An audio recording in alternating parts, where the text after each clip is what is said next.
রোজার এই শেষ দিনগুলোতে কোনো কিছুই খেতে কেমন জানি ভালো লাগে না। তাই তো আজকে ঝাল ঝাল করে মজাদার একটি ভর্তা তৈরি করেছি। আপনারাও কিন্তু এভাবে এই ভর্তাটি বাসায় তৈরি করে দেখবেন।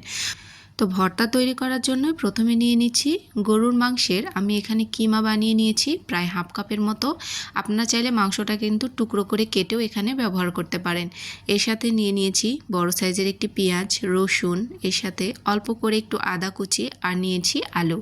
আলু দিলে ভর্তাটা একটু আঠালো হয় আর একটু বেশি পরিমাণে হয়, খেতেও বেশ ভালো লাগে। এর সাথে লাল মরিচ এবং কাঁচা মরিচ দুটোই আমি ব্যবহার করেছি, মানে শুকনো মরিচ। শুকনো মরিচের ফ্লেভার ভর্তার মধ্যে বেশ ভালো লাগে। তো এখন আমি দিয়ে নিচ্ছি সামান্য একটু লবণ, পরবর্তীতে লবণ ব্যবহার করা যাবে। এরপর কালারের জন্য একটু হলুদ দিয়ে নিচ্ছি। এরপর দিয়ে নেব সরিষার তেল। যে কোনো ভর্তাতেই সরিষার তেল ছাড়া কিন্তু চলেই না। সরিষার তেল ছাড়া ভর্তা খুব একটা ভালোও লাগে না। সরিষার তেল দিলে ভর্তার টেস্টটা মনে হয় একটু বেশিই হয়। তো এখন আমি সবগুলোকে একটু নাড়াচাড়া করে ভাজা ভাজা করে নেব। তো এখানে আমি এখনও কোনো পানি ব্যবহার করিনি। 3 থেকে 4 মিনিট এই সবগুলোকে একটু নাড়াচাড়া করে ভেজে নেব। তো কাঁচা গন্ধটা একটু চলে গেছে। এই পর্যায়ে আমি এর মধ্যে দিয়ে নেব অল্প করে একটু আস্ত জিরে। তো এই জিরার ফ্লেভারটা ভর্তার মধ্যে বেশ ভালো লাগে। আপনারা চাইলে পরবর্তীতে কিন্তু জিরা ভেজেও ভর্তার মধ্যে ব্যবহার করতে পারেন। তো এখন আমি এগুলো সেদ্ধ করার জন্য এখানে প্রায় 1 কাপের মতো পানি দিয়ে দিচ্ছি।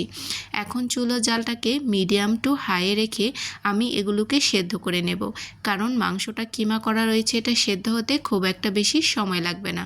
তো 10 মিনিটের মধ্যে একদম পানিটা শুকিয়ে গেছে। তো আমি এটাকে আরও 3-4 মিনিটের মতো একটু ভেজে নেব, যাতে কোনো প্রকার পানি না থাকে। এগুলোকে নামিয়ে ঠান্ডা করে আমি পাটায় বেটে নেব। পাটায় বেটে নিয়েছি। এখন এগুলোকে একটা পাত্রের মধ্যে উঠিয়ে নিচ্ছি। তো দেখুন কতটা আঠালো হয়েছে, আর এই ভর্তা দিয়ে ভাত খেতে অনেক বেশি মজাদার লাগে। আপনারা অবশ্যই বাসায় এই রমজানে একবার হলেও ট্রাই করে দেখবেন। এখন যখন কোনো কিছু খেতে ভালো লাগছে না, এই ধরনের চটপটা ভর্তাগুলো খেতে বেশ ভালো লাগে। তো অল্প একটু আমি লবণ আর সরিষার তেল দিয়ে ভর্তাটাকে আরও একবার মাখিয়ে নিচ্ছি। এই ভর্তা দিয়ে আপনি 1 প্লেট ভাত নিমিষেই খেতে পারবেন। তো এটাকে আমি একদম সুন্দর করে মাখিয়ে নিয়েছি। তো দেখেই বুঝতে পারছেন কতটা লবণীয় হয়েছে, আর ভর্তাটা খেতেও বেশ মজাদার। তো এটাকে আমি একটু পরিবেশন করে নিয়েছি। এটা খাবার জন্য একদম রেডি।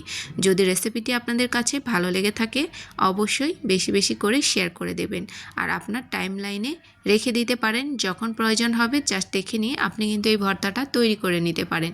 তো এই পর্যন্তই, সবাই ভালো থাকবেন। আপনাদের সাথে আবারও দেখা হবে নতুন নতুন সহজ রেসিপিতে। আর অবশ্যই আমার পেজটিকে ফলো দিয়ে রাখবেন, যাতে সবার আগে আপনার কাছে আমার নোটিফিকেশানটি চলে যায়। আল্লাহ হাফেজ, আসসালামু আলাইকুম, সবাই ভালো থাকবেন।